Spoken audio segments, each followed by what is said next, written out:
Depois Arão levantou as mãos ao povo e o abençoou. E desceu, havendo feito a obra pelo pecado, e o holocausto e as ofertas pacíficas. Moisés e Arão entraram na tenda da congregação. Quando saíram, abençoaram o povo, e a glória do Senhor apareceu a todo o povo. Fogo irrompeu de diante do Senhor e consumiu o holocausto, a gordura sobre o altar. O que vendo todo o povo, jubilaram e prostraram-se sobre os seus rostos. Nadab e Abiú, filhos de Arão, tomaram cada um o seu incensário, puseram neles fogo, puseram incenso sobre ele, e trouxeram fogo estranho perante a face do Senhor, o que ele não lhes ordenara. Então irrompeu o fogo de diante do Senhor e os consumiu, e morreram perante o Senhor. Disse Moisés a Arão: isto é o que o Senhor disse: serei santificado naqueles que se chegarem a mim, e serei glorificado diante de todo o povo. Porém Arão se calou. Eu quero dar um título a esta mensagem. O título é: quando as palavras não mais resolvem. O Senhor tirou aquela nação do Egito, e na verdade não era uma nação, era um bando de escravos. Cerca de 2 a 3 milhões de pessoas saíram do Egito. Quando eles saíram do Egito, Deus não os mandou pela rota normal, que seria o caminho, que eles encontrariam os filisteus. A rota normal passava ali junto aos filisteus, e eles não estavam preparados para a guerra, porque eram escravos, trabalhavam como escravos. Então Deus os conduziu para o deserto. Ao terceiro mês, eles chegaram no Monte Sinai. Êxodo capítulo 19 fala sobre isso. E desde Êxodo capítulo 19 até Números capítulo 10, versículo 11, o povo está acampado no Sinai. Eles ficaram cerca de 1 ano, 1 mês acampado no Sinai, porque ali eles receberiam a palavra de Deus, receberam de fato a palavra de Deus. Ali eles foram organizados, e eles foram organizados inclusive como exército. E quando eles acampavam, tinha uma ordem também de se acampar. Como Deus conduziu o povo pelo deserto durante o dia, pela uma coluna de nuvem, durante a noite, pela uma coluna de fogo, então eles se moviam de um lugar para o outro. Eles ficaram ali no Monte Sinai cerca de 1 ano e 1 mês, recebendo a palavra e aprendendo do Senhor. Nesse período, o Senhor deu ordem a Moisés para que se fizesse um tabernáculo. Ele fizesse uma tenda, porque o povo caminhava pelo deserto, então eles não podiam ter um templo físico, porque eles estavam se movendo conforme a nuvem ou a coluna de fogo se movia.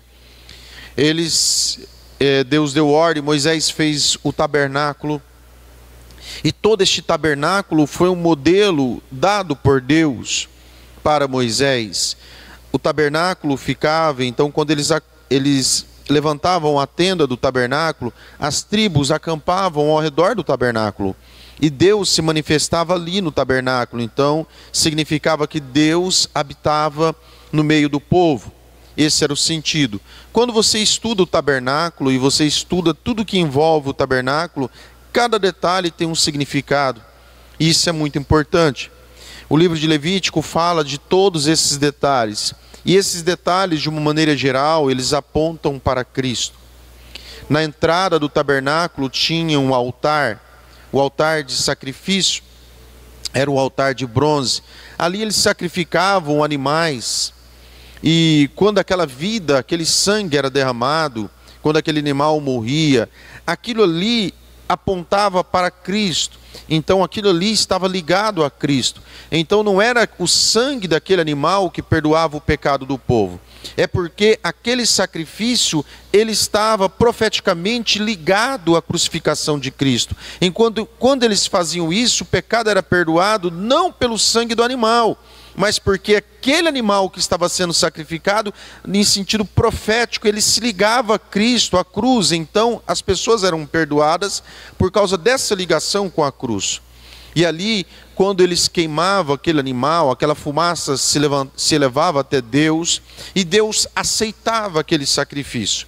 Os sacerdotes, eles tinham roupas, e as suas roupas eram ricas também em detalhes, e cada parte dessa roupa também tem um significado muito importante.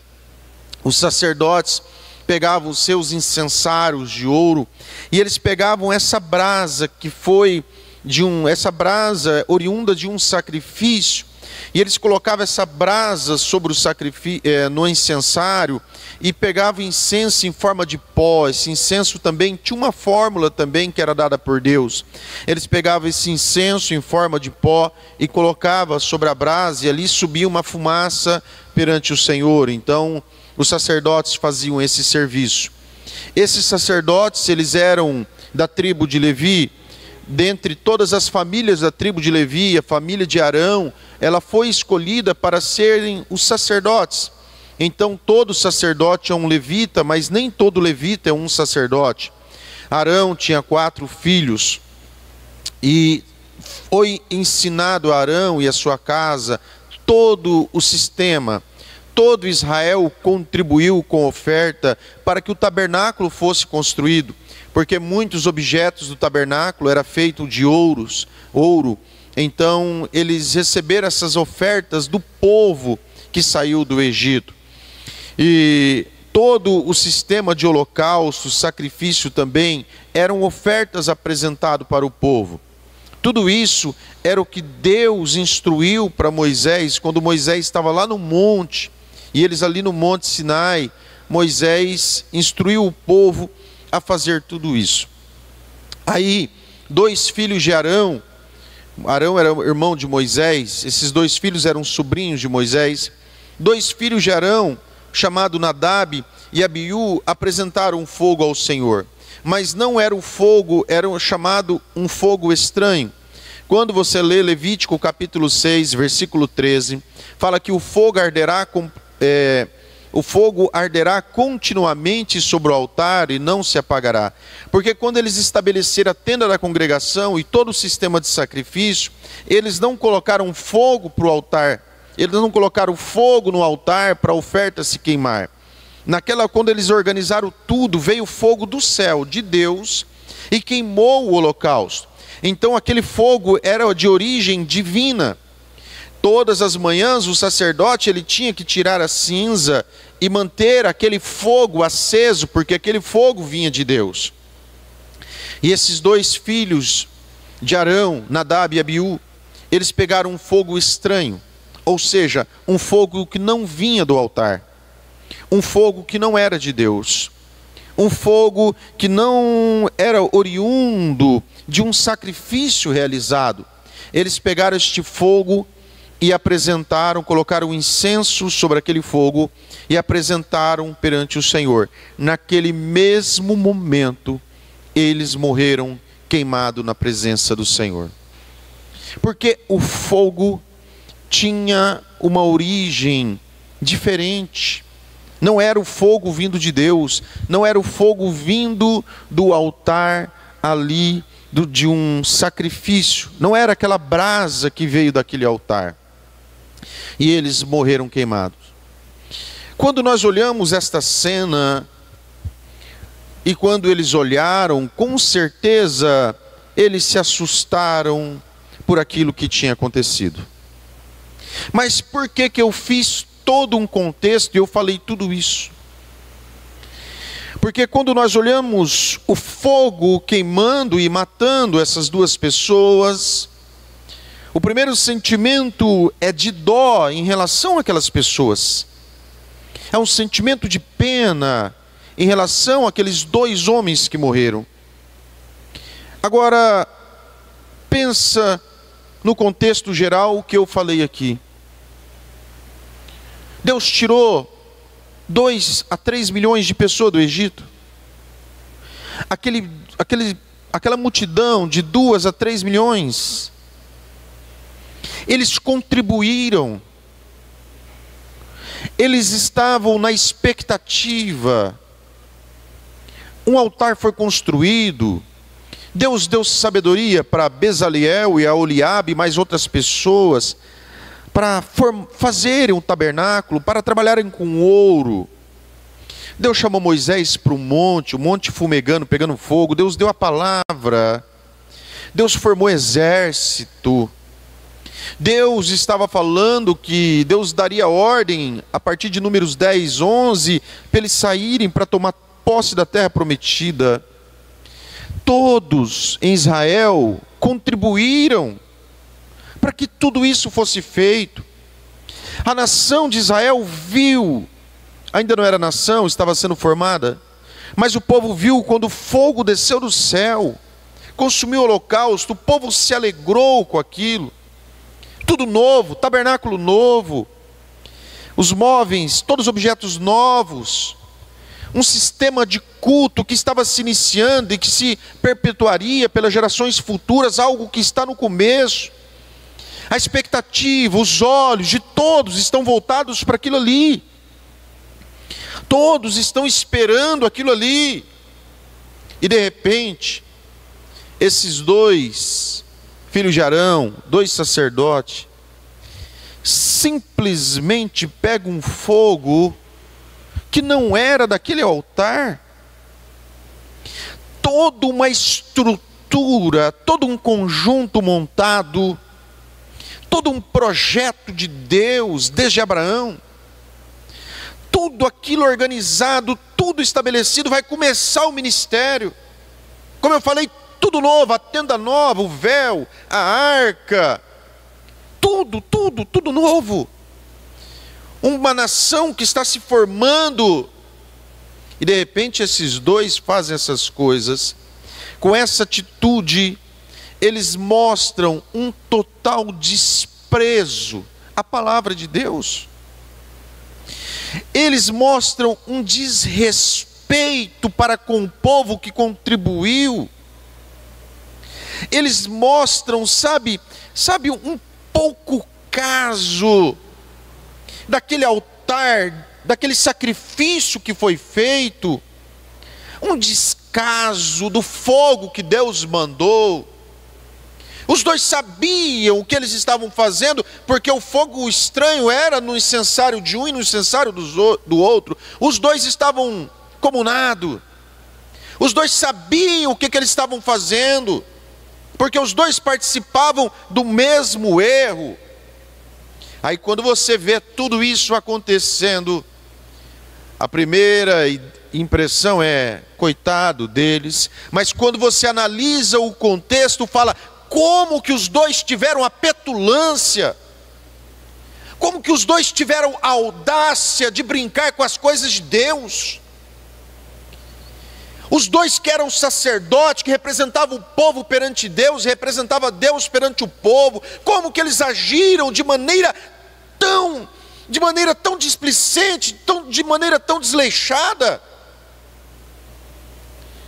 Eles deveriam representar a santidade de Deus perante o povo, e desprezaram tudo isso. A palavra do Senhor fala em Gênesis capítulo 25, versículo 34, que Esaú trocou o seu direito de primogenitura por uma comida. Esaú era o primogênito, filho de filho de Isaque, neto de Abraão, ascendente de Cristo seria. Ele desprezou por um prato de comida, desprezou as coisas de Deus por coisas tão pequenas, por uma refeição. Agora, quando isso acontece, isso desagrada o Espírito de Deus. O Espírito de Deus se entristece com essas coisas. O Espírito de Deus não se agrada com essas coisas.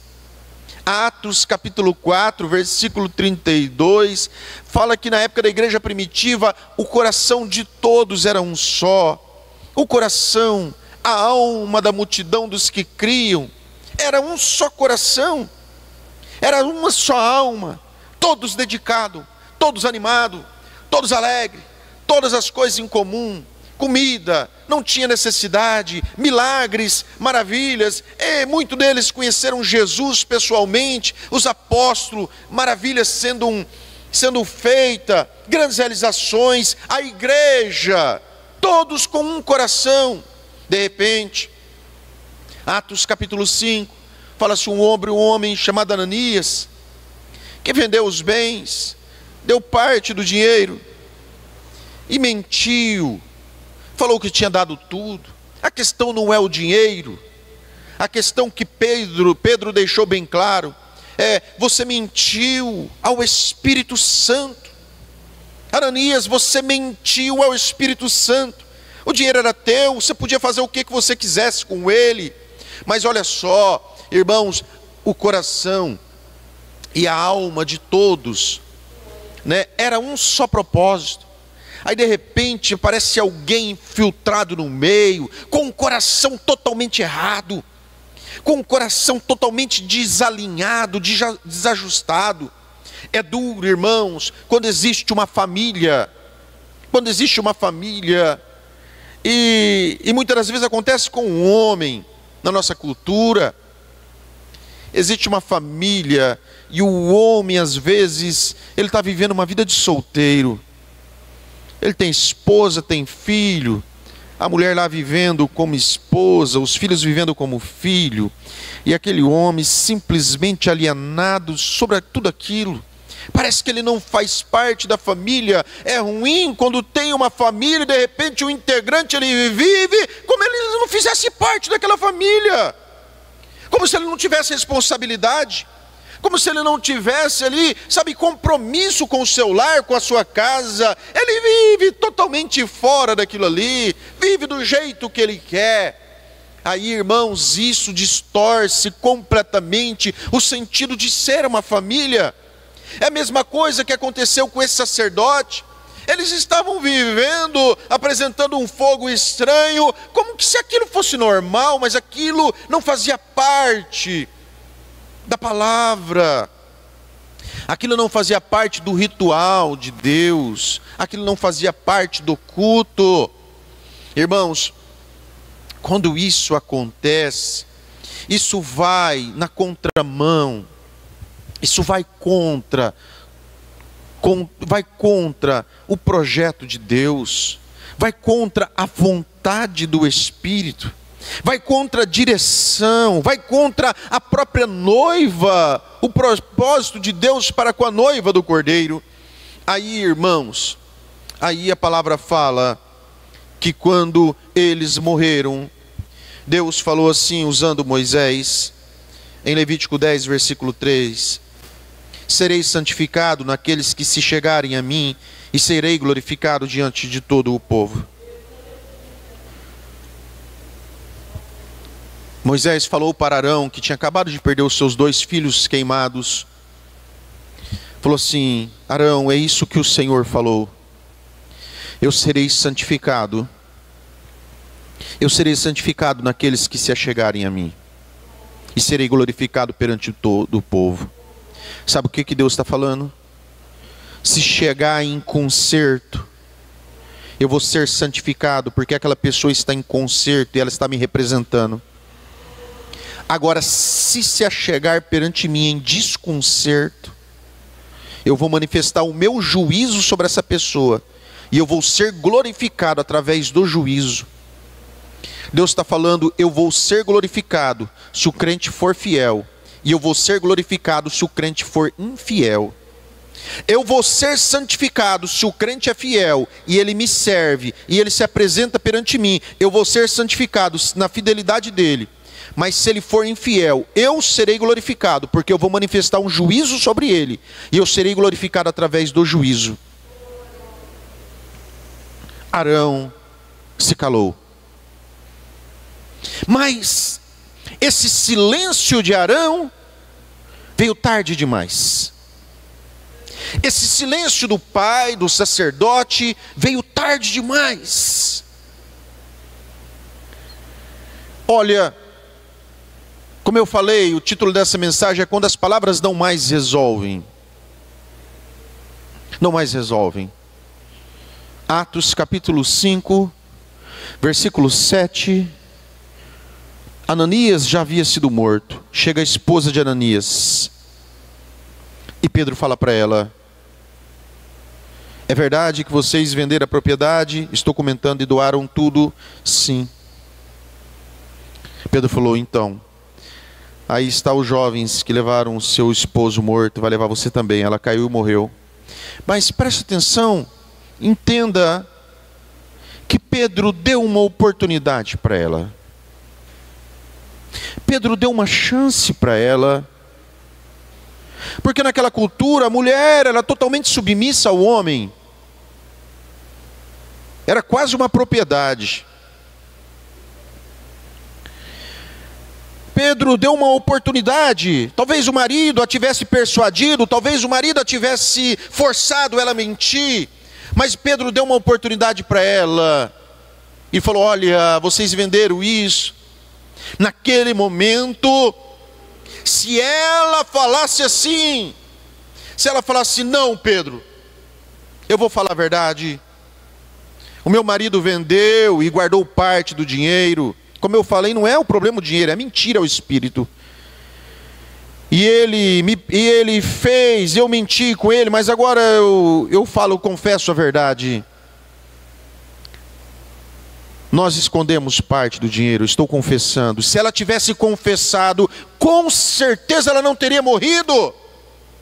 Pedro deu a oportunidade da palavra, Pedro falou, Pedro conversou, Pedro questionou, Pedro perguntou para ela. Mas ela não aproveitou o momento da palavra. Ela não aproveitou a oportunidade que a palavra estava sendo dada a ela. E naquele mesmo momento ela morreu. Quantas vezes Deus fala com o povo? Jeremias falou, quantas vezes Deus falou com o povo através do profeta Jeremias, e Jeremias falou: olha, o Senhor falou pela madrugada, madrugando, já de madrugada Deus falou. Quantos cultos nós participamos, quantas mensagens nós ouvimos, quantas vezes nós ouvimos o Senhor falar, quantas oportunidades o Senhor nos dá para nós colocarmos a nossa casa em ordem, quanta oportunidade, quantas vezes é falado no culto: olha, congregue, meu irmão, tenha uma vida de oração, olha, a família deve ser assim, a esposa deve ser assim, o marido deve ser assim, a obra de Deus deve ser assim, o obreiro deve ser desta maneira. Quantas vezes o Senhor fala? Quantas oportunidades nós temos dada pelo Senhor através da palavra revelada. Se ainda fosse o ministério onde as pessoas torciam a palavra para se aproveitar do povo, tentando arrancar dinheiro, ainda você podia falar: olha, aquele crente foi enganado. Não, mas quantas das vezes homens, mulheres, jovens, cheios do Espírito Santo, vêm com uma palavra revelada, uma palavra vindo do trono da glória, e fala com você, e você sabe que a palavra vem do céu, e você sabe que a palavra é de Deus. O que é isso? É o Espírito Santo te dando oportunidade para você se alinhar com a palavra. É o Espírito Santo nos dando oportunidade para nós nos ajustarmos de acordo com a palavra. Quantas oportunidades o Senhor deu neste ano para nós. Quantas vezes o Senhor falou. Gênesis capítulo 4, como diz um pregador, o Senhor falou para Caim: se você proceder bem, você não vai ser aceito. O Senhor estava dando uma oportunidade para Caim. Vai lá, tenta de novo, Caim, você errou, eu não aceitei a tua oferta, você foi tenta de novo, se você proceder de maneira certa, você será aceito. Não, ele não aceitou aquela palavra, ele não aceitou aquele conselho, ele não aceitou aquela orientação.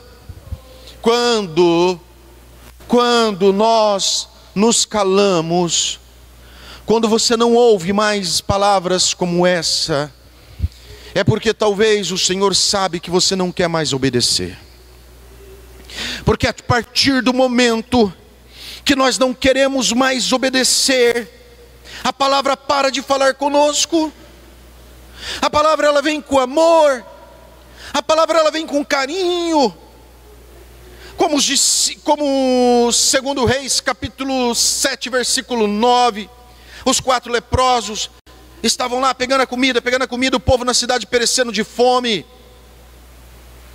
E os 4 leprosos olharam um para o outro e falaram assim: não é bom o que nós estamos fazendo. Isso hoje é dia de boas novas e nós estamos nos calando. Se nós continuarmos fazendo isso, vai vir algum juízo sobre as nossas vidas. Não é bom o que nós estamos fazendo. E essa conversa é uma conversa que tem que existir dentro da família, entre esposo, filhos, pais, filhos, pais. Essa é uma conversa que tem que existir entre amigos. Essa é uma conversa que tem que existir entre irmãos, entre obreiros, de um olhar para o outro e falar: não é bom isso que nós estamos fazendo. Vamos parar de falar mal. Vamos parar de brigar. Vamos parar de brigar um com o outro aqui em casa. Vamos parar com esse palavrão aqui em casa. Vamos parar com esta música mundana aqui em casa. Vamos parar com essa conversa de ficar falando mal de irmão, de falando mal de ministério, de falando mal de igreja. Vamos parar. Não é bom isso que nós estamos fazendo. É bom, irmãos, quando o Espírito Santo toca e nós viemos falar, irmãos, com amor, com cuidado, com carinho. Olha, vamos parar com isso. Está virando o ano. Vamos começar diferente aqui em casa. Vamos parar com isso. Vamos diminuir um pouco o negócio do celular, das redes sociais. Vamos ter um tempo aqui. Vamos fazer assim. Vamos fazer desse jeito. É uma palavra de amor, é uma palavra de carinho. Mas tem às vezes que isso não é suficiente. Às vezes essa palavra não está resolvendo mais. Você está falando e a pessoa não está ouvindo. E é pior quando você fala e a pessoa não dá crédito mais à sua palavra. E a pessoa não acredita mais. E a palavra já não é mais suficiente. Aí você começa a ser mais duro. Não que você está sendo duro no sentido de brigar, não no sentido de bater boca, mas você está literalmente limpando a garganta, falando duro. Olha, nós já conversamos sobre isso, você não está ouvindo. Nós já falamos aqui em casa, eu já falei para você que eu não quero isso aqui em casa, e você está desobedecendo. Eu já falei com você, e tem hora, irmãos, que a palavra tem que ser mais dura. E muitas das vezes sobra o pregador aqui, e a gente fala: olha, deu um cajado. Ah, irmãos, não é, a palavra está sendo dura, porque um dia a palavra já falou com amor e não teve jeito. Um dia a palavra já falou e a pessoa não obedeceu. Agora a palavra está sendo mais firme, a palavra está sendo mais justa, a palavra está sendo mais dura. É porque um dia o Senhor já falou com cuidado, já falou com carinho, já não quis expor. O Senhor já falou ali com todo aquele jeitinho, mas a pessoa não ouviu. Agora a palavra está saindo mais dura. Agora a palavra está saindo mais firme. Livro de Judas, não Judas que traiu Jesus, Judas irmão do Senhor. Livro de Judas, versículo 22, versículo 23. O livro de Judas fala: olha, tem piedade de alguns que estão em dúvida, arrebata eles salvando do fogo. Você está vendo ali um menino, e de repente o menino vai cair no fogo. Você tem que agir rápido. Puxa o menino, pega pela camisa, pega pelo cabelo, pega pelo braço, para que ele não morra queimado. E Judas falou sobre isso. Olha, se a pessoa está em dúvida, age de maneira mais enérgica. Você está vendo que aquela atitude está levando a pessoa para o fogo do inferno. Seja mais enfático então, seja mais duro, seja mais claro. Vai lá, pega ela, fala: não faça isso. Só fala mais firme, porque você está vendo que a pessoa não está querendo ouvir mais, e a pessoa está caminhando para o inferno. Seja mais duro, seja mais dura. 2 Reis capítulo 4, versículo 40. Um profeta de Eliseu, um dos filhos do profeta, deu um grito: tem veneno na panela. Eles estavam com fome, alguém foi lá no campo, pegou uma fruta, pegou outra, pegou isso, pegou a outra, e foi lá e pegou e colocou veneno na panela. Fizeram uma sopa. Na hora que eles foram comer aquela sopa, Era uma sopa que vinha de uma erva venenosa. Aquele homem foi ao campo, pegou aquilo lá. E muitas das vezes a pessoa fala alto, está na carne, eu sei. Fala alto, é rebelde, eu sei. Está murmurando. Mas tem hora que não é isso. Tem hora que é um grito profético. Tem hora que é um profeta que está gritando. Tem hora que é um profeta, uma profetisa que está bradando, que está fazendo a sua voz como de trombeta. E Deus está levantando aquele profeta, aquela profetisa e está dizendo: olha, tem veneno na panela. Tem veneno. É um grito. É mais enérgico. É algo mais urgente. Olha, toma cuidado. E aquele profeta deu aquele grito. Quando ele deu aquele grito,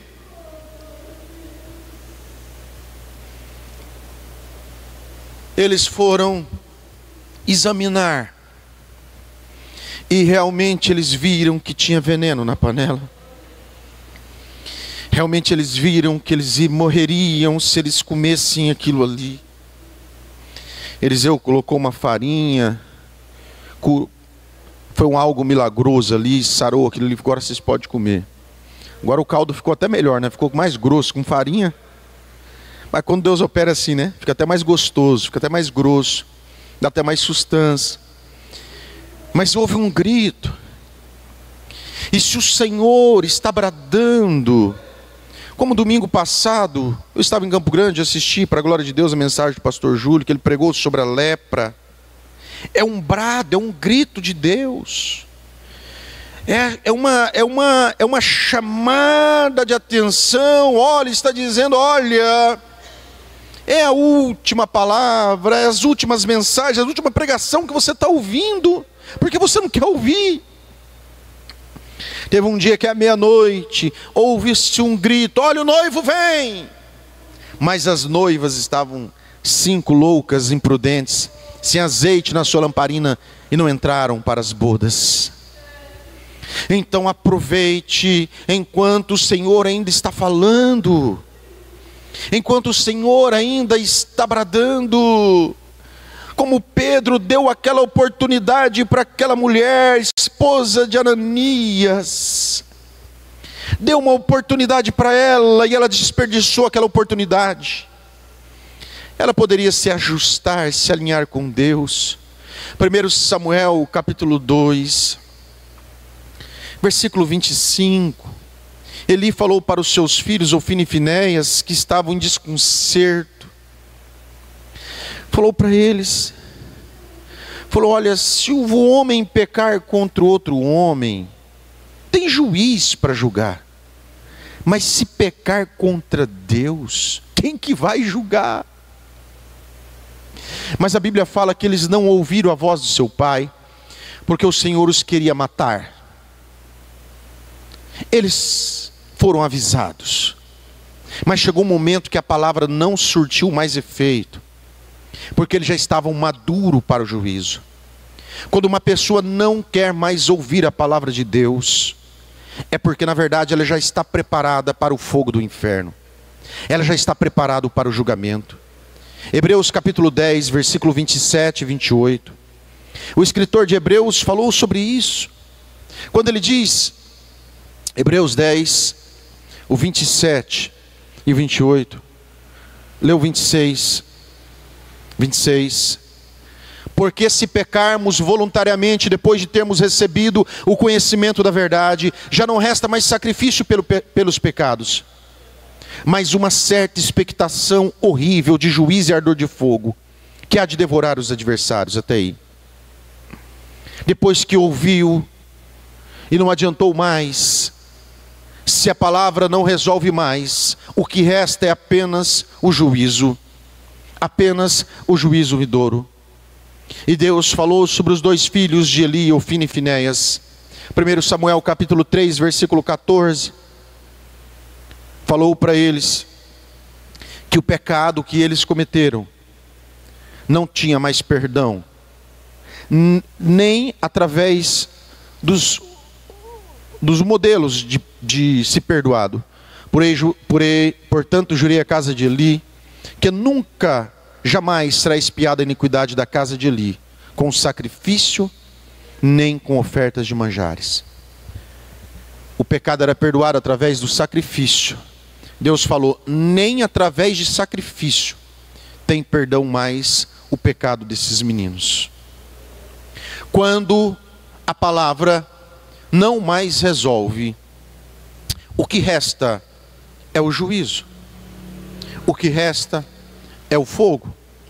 Então esses dois homens, Nadab e Abiú, de Levítico 10, quando eles apresentaram aquele fogo estranho perante o Senhor, naquele exato momento, fogo veio do Senhor e eles morreram queimados. E Arão se calou. Arão se silenciou, mas o silêncio de Arão foi tarde demais. Foi tarde demais. Nós sabemos, irmãos, nós nos conhecemos, a família conhece um ao outro, a igreja, os irmãos têm discernimento espiritual e eles conhecem um ao outro. Aproveite enquanto ainda Deus está abrindo a porta da palavra. E se Deus já está na fase do grito, aproveite.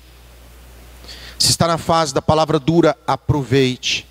Porque o que vem depois disso é só o juízo. Amém? Quantas vezes os pais de Sansão falaram com ele: ora, meu filho, não tem mulher aqui em Israel, porque você está se engraçando com essas filisteias. Porque você está se engraçando com essas filisteias. Não tem mulher aqui em Israel. Quantas vezes ele foi orientado? Quantas vezes ele foi orientado? Irmãos,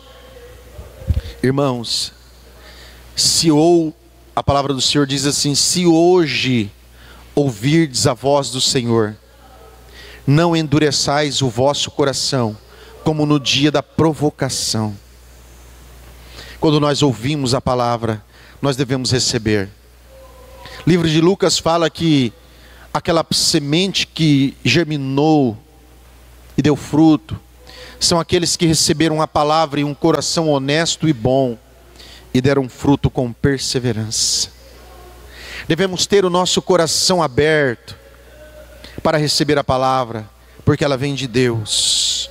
E o nosso coração tem que ser um coração honesto e bom, e nós deixarmos esta palavra frutificar em nós, mas é com perseverança. Eu quero orar. Espírito Santo de Deus, eu quero te agradecer nesta manhã, porque se o Senhor ainda está falando, é porque ainda há esperança. Porque se o Senhor ainda está falando, é porque o Senhor é misericordioso. Espírito Santo de Deus, põe as tuas mãos, Pai, sobre a vida de cada um que aqui está, sobre a casa, sobre os negócios, sobre a família de cada um que aqui está. Deus, eu quero, Pai, em nome de Jesus, Pai, repreender todo espírito de rebeldia. Senhor, havia um espírito de rebeldia, Pai, que acompanhava aquele povo no deserto, Pai. E aquele povo era um povo de dura cerviz, que não queria ouvir a voz do Senhor. E o caminho daquele povo era um caminho de cemitério. Por onde eles acampavam, por onde eles andavam, muitos morriam por causa do pecado, e um novo cemitério era inaugurado. E quando se olhava a trajetória do povo do deserto, era uma trajetória, Pai, que passava por vários e vários cemitérios. Senhor, em nome de Jesus, Pai, nós sabemos que a tua volta está próxima, Senhor. Sabemos que o Senhor está às portas, sabemos que o Senhor está perto. Ó meu Deus da glória e da vida, Pai, um dia a trombeta vai tocar, um dia, meu Pai, vai ter um brado, Pai, o noivo, olha o noivo, Pai, e a sua igreja será arrebatada para encontrar com os senhores, com o Senhor nos ares. Por isso a palavra fala, para que não haja em nós nenhum sentimento pervertido, nenhum coração perverso, nenhum coração enganoso, ó Pai, porque no dia que a trombeta, Pai, tocar, eu quero ver, meu Pai, a Ipefave, a noiva do Cordeiro, subindo, Pai, nas alturas, para encontrar, meu Pai, com o noivo.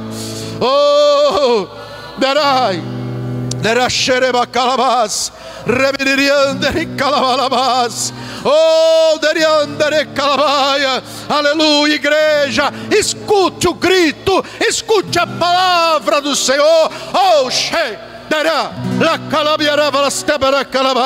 Senhor, repreenda agora todo espírito de rebeldia, todo espírito na casa, Pai, todo espírito de contenda, rebeldia, Pai, hostil, Senhor, caia por terra agora em nome de Jesus. Senhor, manda anjos do Senhor nessa casa, expulsa esse demônio agora da rebeldia, Senhor, vem entrar nos nossos corações, vai quebrando agora, Senhor, quebra, Senhor, esse espírito, Pai, que faz os filhos ficar rebelde, Pai, marido ou mulher rebelde, caia por terra agora em nome do Senhor Jesus Cristo.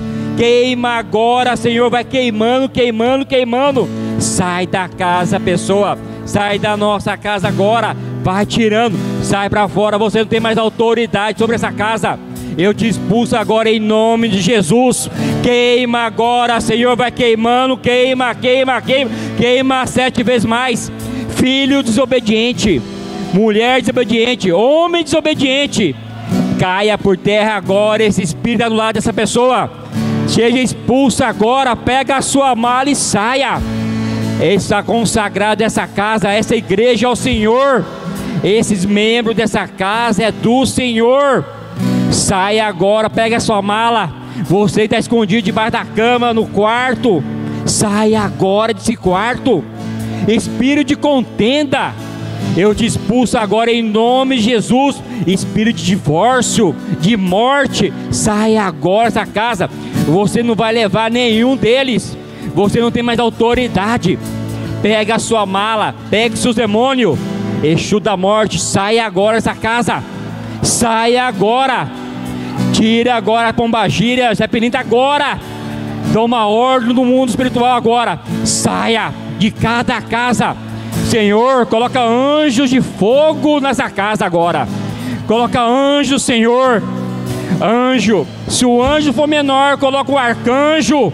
Mas essa casa é consagrada ao Senhor. Do maior ao menor é consagrada agora. Em nome de Jesus Cristo, amém, amém.